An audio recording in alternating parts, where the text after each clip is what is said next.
സംസ്ഥാന സർക്കാരിന്റെ ജുഡീഷ്യൽ സിറ്റിക്കായി ഭൂമി വിട്ടു നൽകാനാകില്ല എന്ന HMT സുപ്രീം കോടതിയിൽ സത്യവാങ്മൂലം ഫയൽ ചെയ്തു. പുതിയ ഹൈക്കോടതി സമുച്ചയം ഉൾപ്പെടെ പണിയുന്നതിനാണ് സർക്കാർ ഭൂമി ആവശ്യപ്പെട്ടത്. ഭൂമിയിൽ തൽസ്ഥിതി തുടരണമെന്ന മുൻ ഉത്തരവിൽ ഭേദഗതി വരുത്തരുത് എന്ന് HMT. വി ബാലഗോപാൽ വിവരങ്ങളുമായി ചേർന്നുണ്ട്. ബാലു, ഈ ഒരു പദ്ധതി, ജുഡീഷ്യൽ സിറ്റി പദ്ധതി എന്ന് പറയുന്നത് നിലവിലെ ഹൈക്കോടതി സമുച്ചയത്തിലെ അസൗകര്യങ്ങൾ ഉൾപ്പെടെ ചൂണ്ടിക്കാട്ടിച്ചുകൊണ്ടാണ് ഒരു ജുഡീഷ്യൽ സിറ്റി എന്ന പദ്ധതിയിലേക്ക് സർക്കാർ അതുമായി മുന്നോട്ട് വന്നത്. അതിന് പരിഗണിച്ചിരുന്നത് HMTയുടെ ഭൂമിയാണ്. എന്നാൽ ആ ഭൂമി വിട്ടു നൽകാനാകില്ല എന്നിപ്പോൾ HMT സുപ്രീം കോടതിയിൽ സത്യവാങ്മൂലം ഫയൽ ചെയ്തിരിക്കുന്നു. വിശദാംശങ്ങൾ.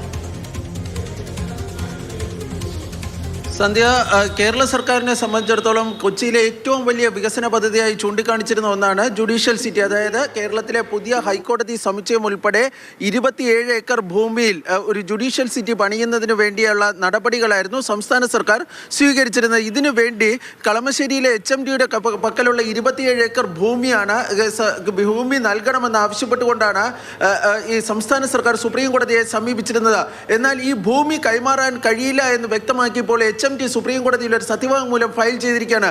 രണ്ട് പ്രധാനപ്പെട്ട കാര്യങ്ങളാണ് HMT ഈ സത്യവാങ്മൂലത്തിൽ ചൂണ്ടിക്കാണിക്കുന്നത്. ഒന്ന്, 2014 നിശ്ചയിച്ചിരുന്ന അടിസ്ഥാന ഈ മൂല്യത്തിന്റെ അടിസ്ഥാനത്തിൽ ഈ നഷ്ടപരിഹാരം നൽകാമെന്നാണ് സംസ്ഥാന സർക്കാർ പറയുന്നത്. പക്ഷേ അത് വിപണി വിലയേക്കാൾ വളരെ കുറവാണ്. അതുകൊണ്ട് തന്നെ ആ തുകയ്ക്ക് ഭൂമി നൽകുക എന്നത്, വിട്ടു നൽകുക എന്നത് പ്രായോഗികമല്ല എന്നാണ് HMT ചൂണ്ടിക്കാണിക്കുന്നത്.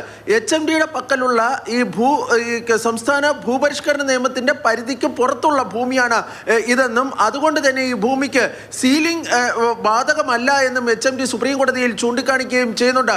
ഇക്കാര്യങ്ങൾ ചൂണ്ടിക്കാണിച്ചുകൊണ്ടാണ് HMT ഈ ഭൂമി കൈമാറ്റാൻ കഴിയില്ല എന്ന് വ്യക്തമാക്കിയിരിക്കുന്നത്. ഏതായാലും ചീഫ് ജസ്റ്റിസ് സൂര്യകാന്തിന്റെ അധ്യക്ഷതയിലുള്ള ബെഞ്ച് ഈ HMTയുടെ ഈ നിലപാട് പരിശോധിക്കുന്നതായിരിക്കും. തുടർന്ന് കോടതി എടുക്കുന്ന നിലപാട് ഈ കേസിനെ സംബന്ധിച്ചിടത്തോളം, അതായത് ജുഡീഷ്യൽ സിറ്റിയെ സംബന്ധിച്ചിടത്തോളം, അതിന്റെ ഭാവിയെ സംബന്ധിച്ചിടത്തോളം നിർണായകമായിരിക്കും. സന്ധ്യ.